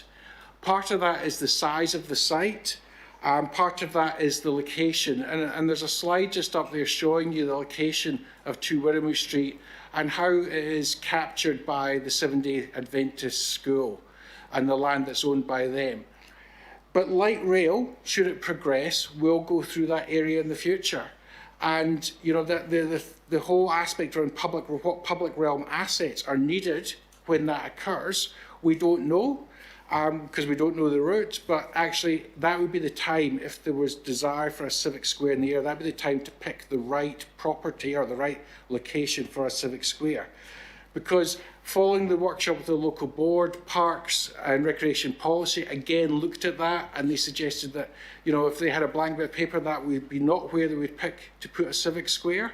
And because ideally that would be on a street corner, so actually you had maximised frontage for people to access. And they also noted the Potter's Park and the close proximity to Potter's Park. There are a number of things, you know, contained in the report. One is, you know, we believe that the 2016 resolution has been satisfied and an investigation of what was requested by the committee has been completed. You know, the records or the register that Kim's team retain around actually, you know, requirements for community leasing, when we, you know, when we were preparing this, had 11 groups looking, you know, expressed an interest, which would register 11 groups looking for community space within the local board area, but their needs did not match the provision in this property, and that's largely around having a big space to put 50 people or so in. That's what's registered on the community facilities lease. It is an older property. It's also been configured for preschool children. So yes, you know, if you were to turn it into a community facility, work would have to be spent on that property. It would have to be replumbed to an adult height type facilities, and, you know, walls have been removed. There is no funding in the local board plan, although, you know, although Chair Watson has indicated the local board would look at that. I suppose in conclusion, you know, my role is to try and bring together all the parts from various parties across the group. I've had greater involvement in this property because the last time, you know, committee asked for some more work. You know, I'm comfortable. I'm sitting here saying to you, I'm comfortable in my professional opinion that actually the work has been done, that this property is not suitable as a community facility and should be disposed of. You know, I do want to just close by thanking Chair Watson. You know, notwithstanding, you know, that there is differences between staff advice and what the local board has expressed. You know, Chair Watson has worked well to actually come to a position, and just to note that, you know, has helped us identify where there may be other opportunities for properties for us to look in the future. So I do want to thank her and the local board for that. You know, there's a lot in this report, but, you know, Kim and myself will take your questions. Thank you, Ross. Kim, did you want to add anything more to what Ross has said? Not right now, thank you. I'm open to questions. Right, thank you. I have a question from Councillor Cashmore, Councillor Coombe and Councillor Newman. Thank you. Just concerning Waitai Road, the health facility, Ross, is the local board looking at, with this disagreement it's doing with Ngāti Power and the health trust, returning us market value, or do you have a percentage thereof? Through the chair, yes, the sale would be a market value, whatever that valuation is. So yeah. Thank you, Councillor. Councillor Coombe. Thank you, Madam Chair. Tēnā kouroa, Ross and Cam. Just in terms of Waitai Road, thank you for all the work that's going into that and the collaboration that's happening. It's really great to see the progress. Is there an update too in terms of the remediation of the land and any contamination that might have an impact on the sale price? Yeah, through the chair, yes, there has been an assessment of the land or contamination issues, and there was no major issues found in that, so any remediation is minor. That's good to know, thank you. And if I could just ask a second question, I have a lot of sympathy for the local board around their aspirations for Wiremu Street. It does seem to me have quite a few parallels with 3 Ponsonby Road, where on the Waitemata local board for 9 years we really tried hard to bring together, I guess, a business case for why that property has been retained, but the local board has, in the last round, did end up supporting the sale and the ability to transfer the funds to the restoration of Lee's Institute, and I wonder if would that be a correct observation around the parallels, and is there any opportunity for the Albert Eden Local Board to realise the benefits of the sale for what they need to deliver in their local board area? Yeah, through the chair. There is a slight difference in the type of property, in that 2 Wirramoo Street is not a council service property. So council's never used 2 Wirramoo Street to actually deliver any services. It's a commercially run child care, which is providing a service to our community but slightly differently, whereas 3 Ponsonby Road, was picked up as part of the asset optimisation to reinvest, service assets back into the community. So there is a slight difference, although, trade-offs and priorities is what, as elected members, your job is, and you could determine that actually that's what you wanted to happen. But then that wouldn't help meet the asset recycling budget. Thank you for that, Madam Chair. And so sympathy is probably not the right word I was looking for. It's more, I really acknowledge the work of that local board and their interest in retaining the property, and I can see their perspective. Thank you. Thank you, Councillor. Councillor Newman. So I absolutely don't want to provide real estate for a commercial childcare. I don't think that's the role of council as a landlord, but just to understand that the local board does envisage something different. So the proposition here is that we need to put the local board's aspirations to one side for 2 reasons. One, we've just heard a back of napkin, a couple of bullet points about why it's their aspirations at that location really aren't conducive to what should be happening, and 2, because we don't sell it, we're not going to meet the asset recycling targets. Would that be a fair summation? And through the chair, yes. Okay, so, and there's no benefit to the local board from this particular sale in terms of any repatriation of monies from the unlocking of the money from this divestment? And through the chair, that's correct as well, unless you decide to make a decision to that effect. Thank you. Thank you, Chair. Thank you, Councillor. Councillor Henderson.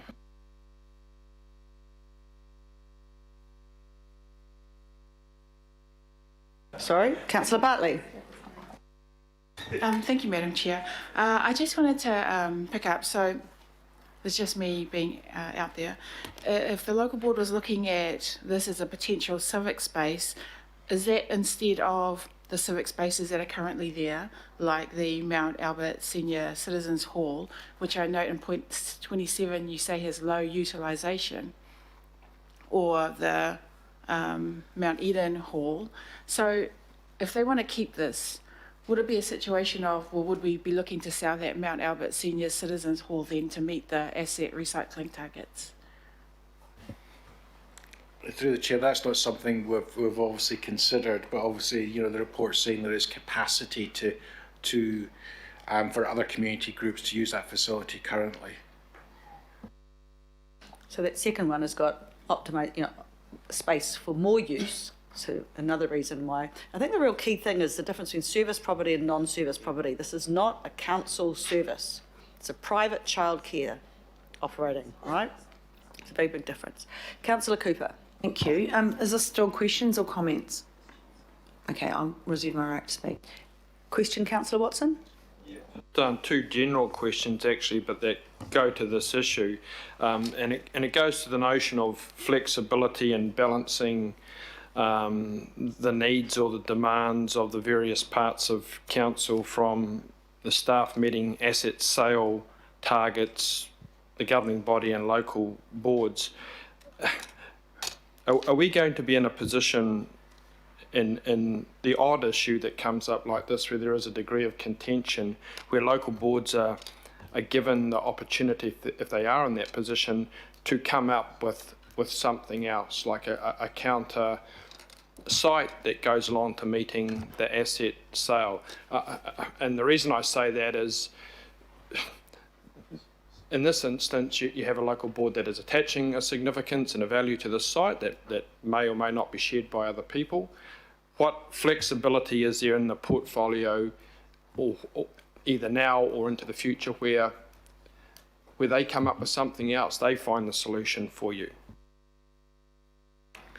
So through the chair, if I can make two, try and answer the question and make a point. I suppose the first bit is just to look at the two properties that you have in front of you today. You know, both those properties came to you in September, and for one property you said, okay, local board, you've got a bit of time and come back to us in December, and the other one, no, we don't support that because something hasn't happened. So one local board has gone away and has worked and got themselves to a position where I believe there is a credible purchaser to invest about $10 million in Waiheke Island in health, including, and you've got another local board which don't have definitive plans or even reflect in their plans what they want to do with that property. And that's not meant to be critical of the Albert Eden local board. It's just the two different things you have in front of you today. The second bit, just to where, you know, around the incentives, and this is where I think asset recycling is going to get a little bit challenging for us going forward, but in a good way, in that throughout the long-term plan conversations and when we consult with the community, you know, we actually want to work out how we can afford our asset portfolio. So these sort of trade-off conversations have become more and more, and we want to encourage local boards to actually, as the Mayor said in his proposal, encourage local boards to actually proactively say, we want to do this and that with our asset stock. So when I say, you know, challenging in a good way, because actually these lines may get blurred, to your point, Councillor. General question then, and it goes to the value for money principle that we established at the 16th of July. So we're told to date, or end of November anyway, 34 million of asset disposals at 0.3. At the last meeting here, I asked when we were going to actually get that information in terms of what the individual sites are getting sold for, what their valuations were at, in that whole in that whole notion of transparency and openness that we agreed to. So is that going to be happening, and if so, at what point do we get that detail on each property disposal? Because I want to know. Yeah, so through the chair, yes, we undertook to provide that, and we will in the new year. Yeah, just haven't got to that yet, but it's not forgotten about. Thank you, Councillor Hills. Thank you, Madam Chair, and thank you, Ross. And this work has been keeping you up at night as well. There's a lot to do. My question is sort of backs onto Councillor Watson and others a bit, but I just want to know what your view is on whether we can actually get there. Do you think it's a 9-month, a 6-month? I'm just worried about the pipeline. Is there actually the pipeline there, or do we need to be doing something, or is it just the process that takes a while to get to the target? Because I'm just worried about the flow-on effects of what if we don't meet it. Yeah, so the flow-on effects is, you know, around actually, you know, what's the impact across all our levers.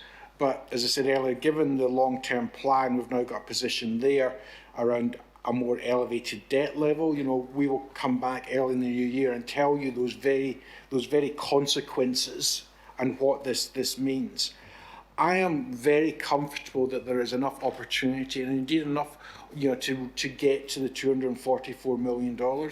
I will continue to bring you opportunities to consider. We've got you know, a very big one in confidential today for you to consider. We'll continue to bring the opportunities. It's just the runway or the time to be able to take a property, get it ready for market it, sell, settle, and it takes time. In the portfolio properties, there are a lot of small opportunities, but there are some really big ones. The one opportunity which is going to have the biggest impact is actually going to be the car park concessions. You know, so the work that, you know, that we've talked about, and we will come back early in the year and brief you fully on actually where that has got to.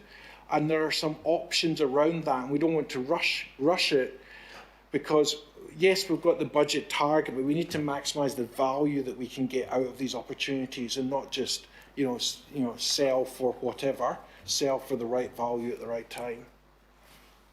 Thank you very much. It's a good summation. To you, Kevin, I guess, you're not banking in sort of any backstops of, okay, we didn't get there for their assets, here's the other options, or you feel confident we're tracking okay with all that taken into consideration? Because I guess on paper it still looks pretty scary what that might mean to services or other, if we don't get to that total.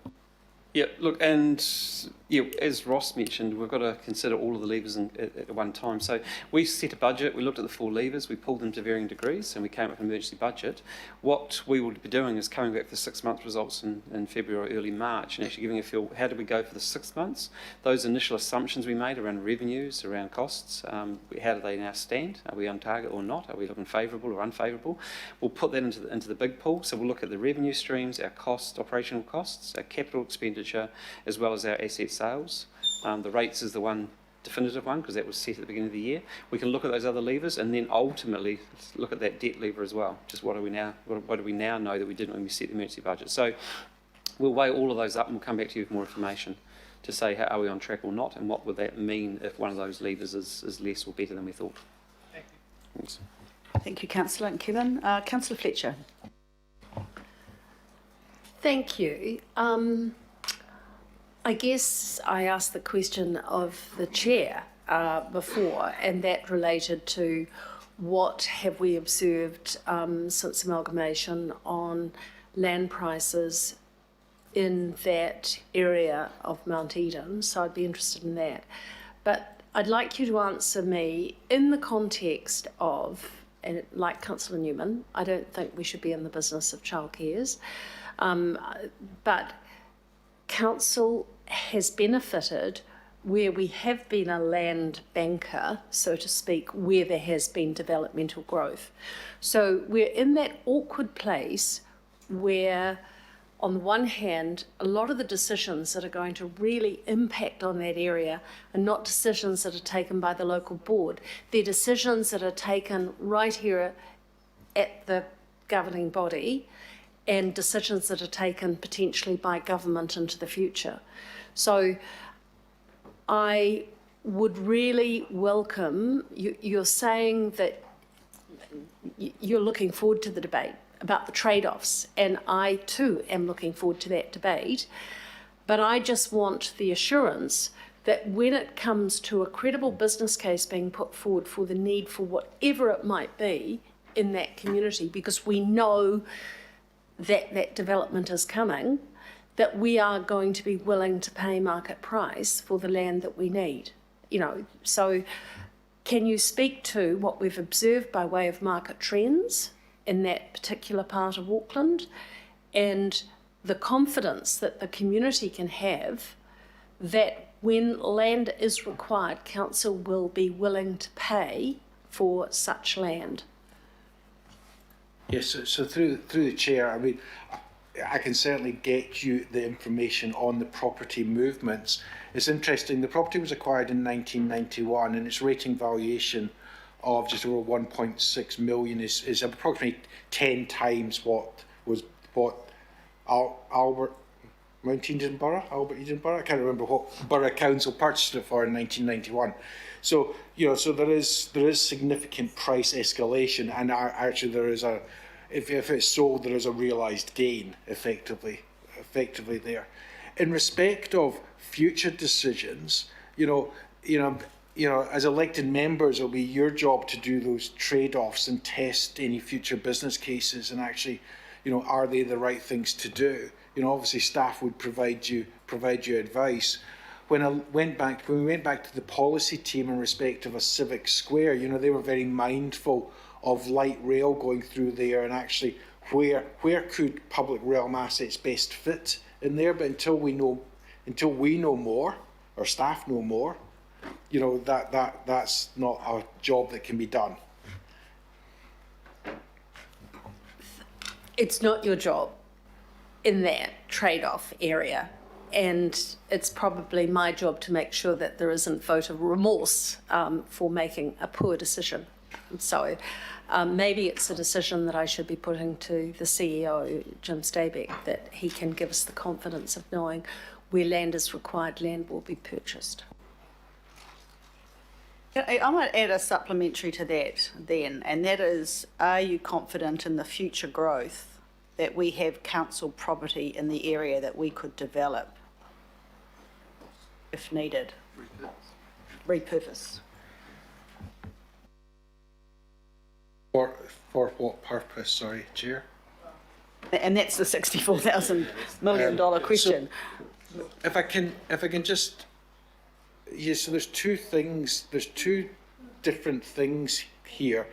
One is there a need, and what is the current and future need? So that's question one. Question two is, can this property meet that current and future need? And so we're talking about the need piece, and we're saying, well, currently there is no need, in the future we don't know. The second piece is, unequivocally we're saying this property is not suitable as a community facility.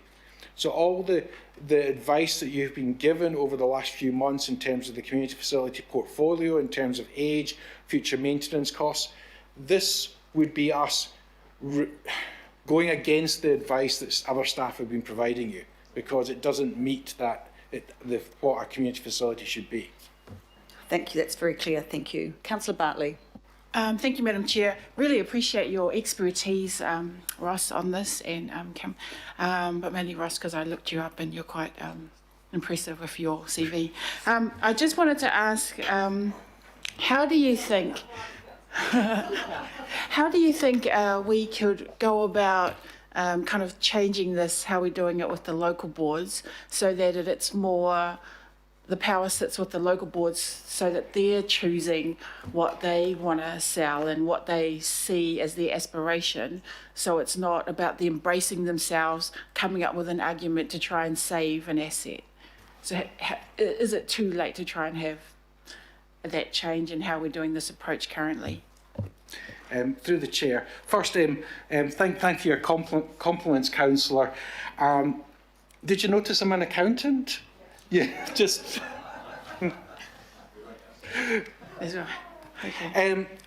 I think that working with local boards is a great opportunity, as we go into that next long-term plan. What local boards we need to help them understand is the opportunities that they have, and I think we need to get some good examples of working with some local boards and actually see, there are some local boards who are adopting optimisation currently, Oraki being one, and actually to be able to use a test case around actually this local board, retired these assets and invested in this nice new fit for purpose asset, and we need to get a couple of wins on the board to then demonstrate to local boards it works, and then encourage others to follow suit. But at the same time, we need to make sure there's sufficient resource to support local boards in that process. I think the key difference here is local boards are very strongly involved in the service properties. In other words, things that provide a council service in their areas and the repurposing. This doesn't provide a council service. This is a council-owned property that is a privately operated childcare centre. Right, it needs a mover and a seconder. Councillor, we've got Councillor Cooper, Councillor Mulholland. Comments? Councillor Cooper? Just with this, and I mean, before anyone says what would I know, my grandparents lived in a house just on Balmoral Road for 70 years, so I grew up for all my life until about 3 years ago, and my grandfather sold his house. And I also have worked in the little supermarket there years ago, caught the bus when I lived at my grandparents' with my first job to go to Blockhouse Bay. I know this area really well, and I've played in Potters Park.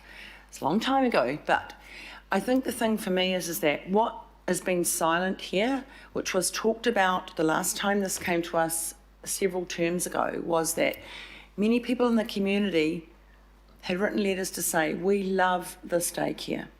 It is convenient for us, it's part of our community. And I think we're forgetting that.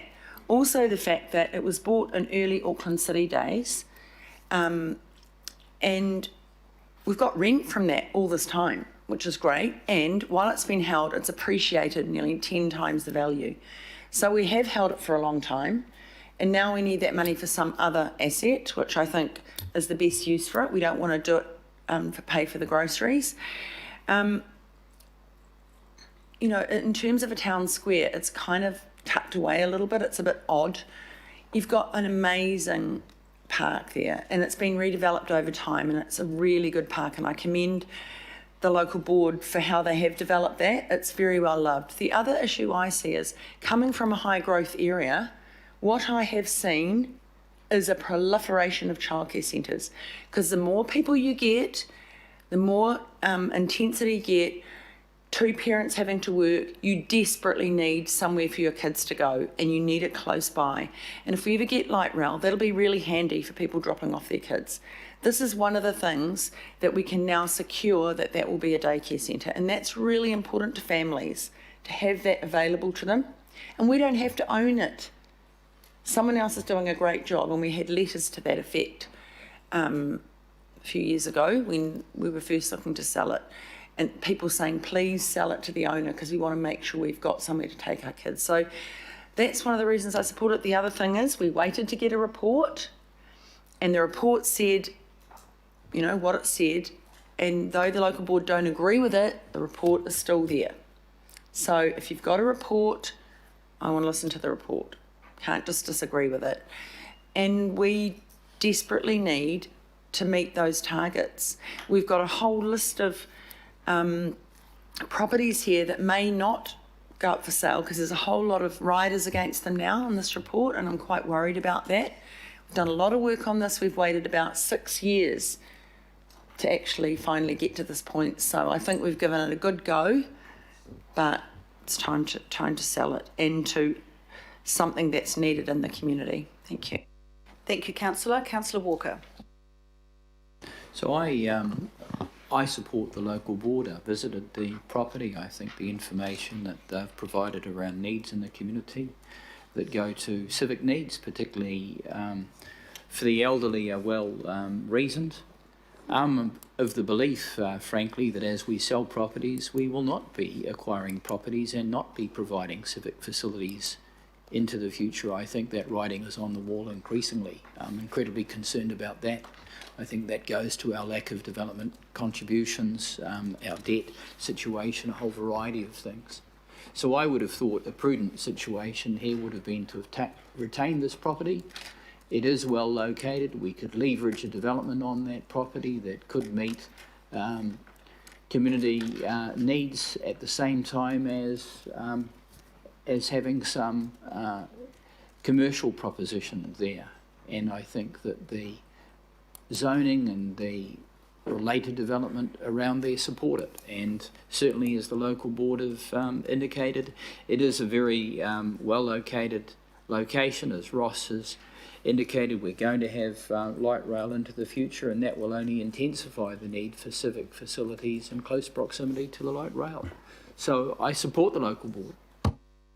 Thank you, Councillor. I've got no other further speakers, so I'll put it to the vote. It's been moved and seconded. All those in favour say aye. Aye. Against? Thank you, Councillor. Will do. Thank you.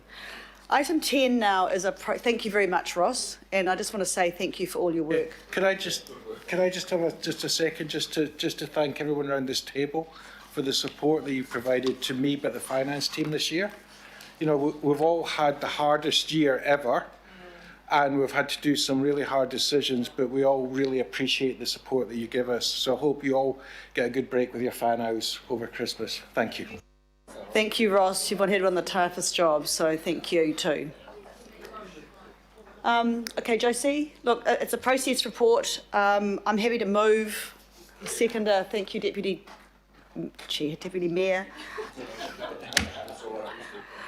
I know that you've read the paper, Josie, don't need to, no.